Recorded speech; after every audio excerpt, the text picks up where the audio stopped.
Hi friends, welcome to Zeenath'sworld. இன்னைக்கு நம்ம சேனல்ல நம்ம பண்ண போற ரெசிபி bread chilli. இது எப்படி ஈஸியா குயிக்கா பண்றதுன்னு இன்னைக்கு நம்ம பாப்போம். நான் ஒரு 4 சைஸ் bread எடுத்துர்க்கேன்.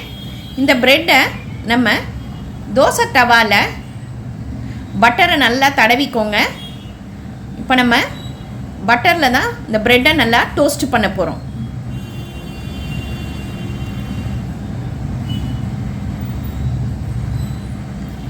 இப்போ பட்டரை நல்லா தடவியாச்சு.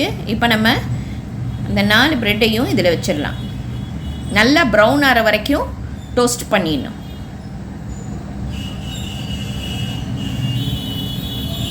இதை நல்லா திருப்பி போட்டு எடுங்க.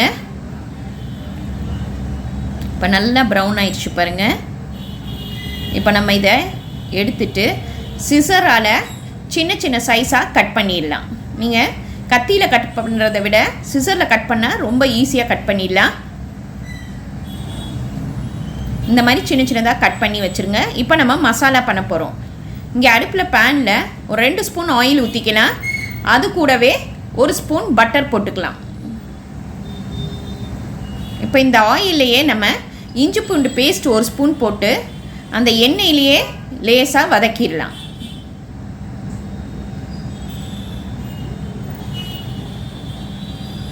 இப்போ இஞ்சி பூண்டு நல்லா வதங்க ஆரம்பிச்சிருச்சு. இப்போ நம்ம அதில் கட் பண்ணி வச்சுருக்கிற பெரிய வெங்காயம் 2 சின்னதாக கட் பண்ணி இதில் போட்டுடலாம்.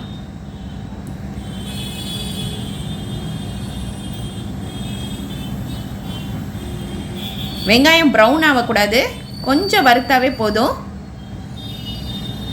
அப்போ தான் இந்த சில்லி ப்ரெட்டுக்கு நல்லாயிருக்கும். இப்போ வெங்காயம் லேசாக வதங்கினதோடு நம்ம உப்பு தேவையான அளவு போட்டுக்கலாம்.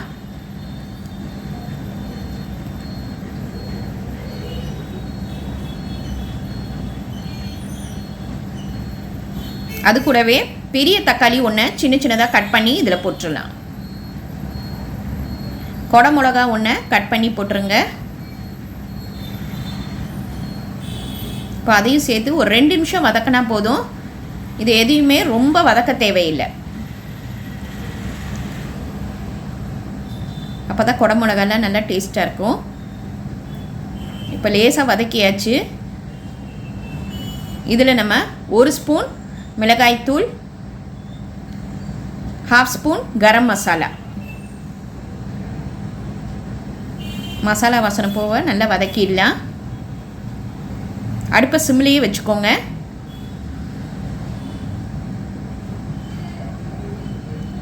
இப்போ நம்ம இதில்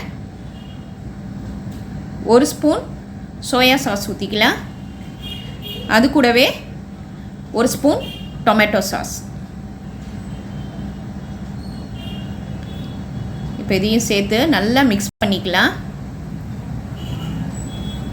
அடுப்பை சிம்லேயே வச்சுக்கோங்க. இப்போ நம்ம கட் பண்ணி வச்சுருக்கிற இந்த ப்ரெட்டை இதில் போட்டுடலாம்.